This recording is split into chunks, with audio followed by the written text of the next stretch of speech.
Hello दोस्तों। BPSC TRE 3 के लिए जो है साइंस के इम्पोर्टेंट जो क्वेश्चंस हैं वो अपन डिस्कस करेंगे इस सेशन में। डेली बेसिस पे छोटी छोटी क्लासेज आपके लिए हो रही हैं, जिसमें साइंस हो, हिस्ट्री, पॉलिटी, ज्योग्राफी सब कुछ आपको करवा रहे हैं। तो एक बार वो क्लासेज भी आप चैनल पे जाकर के देखें। देखिए, पौधे का जो तना है, पौधे का तना पौधे के सभी हिस्सों में भोजन वितरित करने और डैश में भी मदद करता है। मतलब और कौन सा कार्य वो करता है, जैसे उसको जैसे मान लो आकार प्रदान करना, तो भोजन के भंडारण में। अब जैसे मान लो कि भाई भोजन का जो भंडारण होगा, ठीक है, जैसे मान लो कि पेड़ पौधे जो हैं वो आपके जो भोजन का जो भंडारण है, स्टोरेज है, वो स्टार्च के रूप में करते हैं, ठीक है। तो इसमें भी आपका तना मदद करेगा। पौधे को आकार प्रदान करना, तो ये ऑप्शन भी सही है। श्वसन में इसका किसी प्रकार से योगदान नहीं होगा। प्रकाश संश्लेषण, इसमें भी किसी प्रकार का योगदान नहीं है। तो एक से अधिक ऑप्शन आपका सही होगा, ठीक है, एक से अधिक ऑप्शन जो है वो आपका सही होगा। और 67वीं बीपीएससी प्री एग्जाम 2022 में ये प्रश्न पूछा हुआ है, ठीक है। तो ऑप्शन जो है ई वो सटीक आंसर रहेगा इस क्वेश्चन का। अगला क्वेश्चन है, देखिए, कच्चे फलों को कृत्रिम रूप से पकाने के लिए प्रयोग में लाई जाने वाली गैस है, ठीक है, कृत्रिम रूप से। अब देखो इसमें भी जो है, जैसे आपकी एक तो एसिटिलीन है, एक है एथिलीन। अब ये जो एथिलीन है, ठीक है, ये प्राकृतिक रूप से भी पकाती है। भाई प्राकृतिक रूप से फल पकते हैं किसके कारण से? एथिलीन के कारण से। लेकिन यहाँ ये बोला है कि भाई कृत्रिम रूप से पकाना है, तो एसिटिलीन जो है ये आपकी कृत्रिम रूप से पकाती है फलों को। हालांकि इसको जो है बैन किया गया है अभी। तो एसिटिलीन है और साथ में एथिलीन। अब अगर मान लो ऐसे क्वेश्चन आ रहा है कि फलों को पकाने में कौन सी, तो दोनों यूज करेंगे। अगर कृत्रिम रूप से पकाना है तो एसिटिलीन जो है वो फलों को पकाने में प्रयोग की जाती है। तो बी ऑप्शन जो है वो सटीक रहेगा। और 46वीं बीपीएससी प्री एग्जाम 2004 में ये क्वेश्चन जो है वो आपका आया हुआ है। अगला क्वेश्चन, उससे पहले दोस्तों लास्ट टाइम में जैसे मान लो कि अगर आपकी 40 क्वेश्चन जो जीके जीएस के आते हैं ना भाई, 40+80 के पैटर्न पे जो आपका पेपर होता है, तो ये जो 40% जीके जीएस के हैं, अगर इनकी आपकी तैयारी नहीं हुई है तो लास्ट टाइम में एक पीडीएफ जो कि आपको मात्र 90 रुपीज़ में मिलेगी, वो इस पीडीएफ को अगर आप करके जाते हैं तो लगभग 40 में से 30 के आसपास आप लोग पहुंचेंगे। अब ये पीडीएफ आपको लेनी कैसे है? तो ये जो नंबर मेंशन है 6376703831, इस पर आपको व्हाट्सएप मैसेज करना है और ये 40 अंक की जो पीडीएफ है वो आप ले सकते हो। अगला क्वेश्चन, सर्वदाता वर्ग के रक्तदाता का रक्त ग्रुप क्या है? इजी क्वेश्चन है भाई। जो है सर्वदाता जो आपका कौन सा ब्लड ग्रुप है, तो आपका हो जाएगा कौन सा? ओ हो जाएगा, जबकि ए बी आपका हो जाएगा सर्वग्राही, ठीक है। और इसमें भी जैसे मान लो कि कौन सा ओ पॉजिटिव होता है या O negative, A B positive है या ए बी नेगेटिव, तो ये जो है आपके सारे निर्धारित किए जाते हैं आर एच फैक्टर के आधार पे। आर एच फैक्टर जो है इसकी खोज की गई थी मकाका रिसस नामक बंदर में, ठीक है। मकाका रिसस नामक कोई बंदर था, उसमें इस आर एच फैक्टर की खोज की थी। यानी कि जिनमें आर एच फैक्टर पाया जाता है वो आर एच पॉजिटिव होते हैं, और जिनमें आर एच फैक्टर नहीं पाया जाता वो आपके होते हैं आर एच नेगेटिव। अगर अपन पूरे ऑल ओवर जैसे मान लो विश्व में बात करते हैं ना, तो लगभग 65% के आसपास लोग आर एच पॉजिटिव है। अब जैसे मान लो कि पॉजिटिव नेगेटिव का इफेक्ट क्या होता है, जैसे मान लो किसी आर एच प्लस वाले की शादी जो है आर एच माइनस वाली महिला के साथ में होती है, तो यहाँ पे होता क्या है कि अगर मान लो कि आपका जो है आर एच फैक्टर अगर आप पॉजिटिव हो तो सामने भी जो है आपका पॉजिटिव ही होना चाहिए। तो जो जैसे मान लो पहली जो संतान है उसमें कोई दिक्कत नहीं आएगी, ठीक है, नॉर्मल डिलीवरी यहाँ पर होगी। लेकिन जो दूसरी संतान होती है उसमें क्या होती है, ब्लड की क्लोटिंग हो जाती है यहाँ पे, ठीक है। इसके कारण से जो है बच्चे की डेथ हो जाती है। तो आपने कई बार देखा होगा जिनका भी ब्लड ग्रुप नेगेटिव है, ठीक है, जिनका भी ब्लड ग्रुप नेगेटिव होता है, तो उनको जैसे फर्स्ट डिलीवरी के बाद में इंजेक्शन लगाया जाता है ताकि उनका ये जो आर एच फैक्टर है वो सेम किया जाए। तो इस क्वेश्चन में तो यही पूछा है कि सर्वदाता आपका ब्लड ग्रुप कौन सा है, तो ओ हो जाएगा। ऑप्शन सी जो है वो सटीक आंसर रहेगा। 40वीं बीपीएससी प्री एग्जाम 1995 में क्वेश्चन आपका आया हुआ है। अगला क्वेश्चन, आरएनए एक बहुलक अणु है, इसका पूर्ण रूप क्या है? देखिए, एक तो आपका होता है आरएनए, तो आरएनए का पूरा नाम होता है आपका राइबोज न्यूक्लिक अम्ल।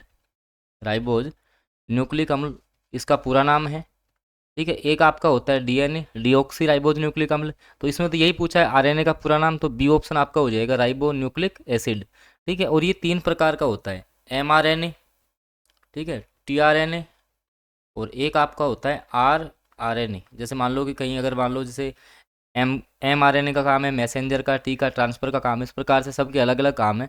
अभी इस क्वेश्चन में आपसे केवल ये पूछा है कि आरएनए का पूरा नाम क्या है, तो आपका हो जाएगा ribonucleic acid. B option जो है वो सटीक रहेगा इस क्वेश्चन का। अगला क्वेश्चन, देखिए इलेक्ट्रॉन की जो खोज है वो किसके द्वारा की गई थी, तो इलेक्ट्रॉन की जो खोज है वो आपकी की थी जे थॉमसन के द्वारा। जे थॉमसन के द्वारा इलेक्ट्रॉन की खोज की। जेम्स जो चैडविक है इन्होंने की थी आपके न्यूट्रॉन की खोज। ठीक है। रदरफोर्ड का परमाणु मॉडल था, आप सभी को पता है। ठीक है। ये परमाणु का धनावेश जो है आपके जैसे उसके केंद्रक में स्थित होता है। आपने रदरफोर्ड का ये मॉडल पढ़ा होगा। इसके बाद में नील्स बोर की परिकल्पना आपकी आई थी। तो इलेक्ट्रॉन की खोज आपकी हो जाएगी जे थॉमसन। ये ऑप्शन जो है वो सटीक रहेगा इसका। अगला क्वेश्चन देखिए, क्लोरोफिल में क्या होता है। क्लोरोफिल या इसको बोलते हैं अपन पर्णहरित, जो भी पेड़ पौधों की जो प्रकाश संश्लेषण अभिक्रिया है उसमें एक आम आता है। तो इसमें दोस्तों आपकी मैग्नीशियम धातु पाई जाती है। इसमें आपकी मैग्नीशियम धातु पाई जाती है। डी ऑप्शन जो है वो सटीक आंसर रहेगा इस क्वेश्चन का। अगला जो आपका क्वेश्चन है कि द्विपदीय नामकरण पद्धति की स्थापना डैश के द्वारा की गई। भाई जब जैसे मान लो कि आपको पता है कि पृथ्वी पर जो है अनेक प्रकार के जीव जंतु हैं, तो इनके नामकरण की पद्धति अपनाई। सबसे पहले आई विटकेकर की अवधारणा। उसमें जो है उन्होंने पंच जगत की अवधारणा दी थी। ठीक है। पूरे जीवों को 5 भागों में बांटा। उसके बाद जैसे नामकरण की पद्धति आई तो आपका जो है कैरोलस लिनियस, इनका पूरा नाम है कैरोलस लिनियस। इन्होंने फिर जीव जंतुओं का वर्गीकरण किया और इनका जो वर्गीकरण का आधार था, पहला उसका जो है वंश क्या है, दूसरा उसकी जाति क्या है। इस प्रकार से अलग अलग वर्गों में बांटा था।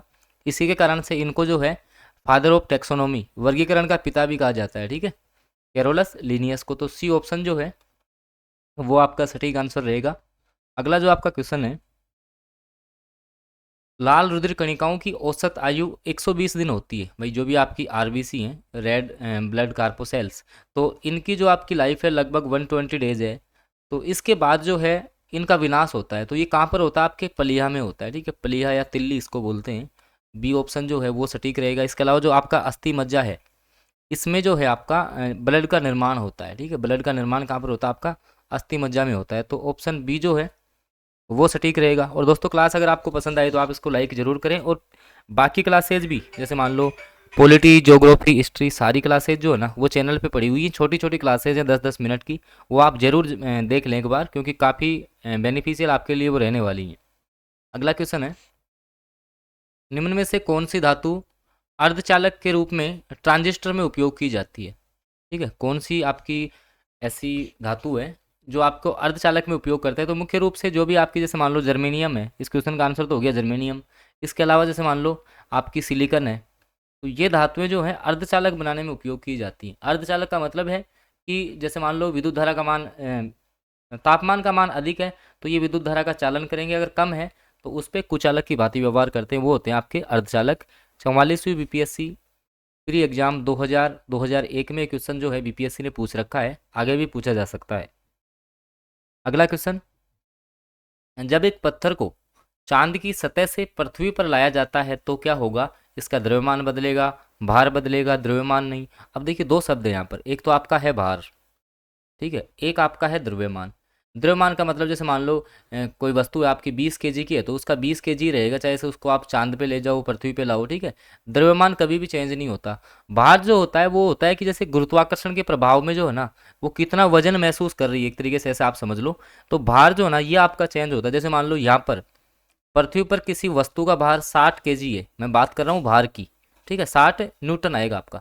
तो ये भार है, तो जैसे आप इसको चंद्रमा पे ले जाओगे तो 1/6 महसूस होगा इसका। कितना भाग, 1/6, अर्थात ये आपको 10 न्यूटन की महसूस होगी वहां पर। तो भार चेंज होता है, द्रव्यमान सेम रहेगा आपका। ठीक है, तो जब चांद से पृथ्वी पे लाएंगे तो इसका भार बदल जाएगा परंतु द्रव्यमान कभी नहीं बदलेगा। ऑप्शन बी जो है वो सटीक रहेगा। 46वीं बीपीएससी प्री एग्जाम 2004 में जो है बीपीएससी क्वेश्चन आपसे पूछ चुका है।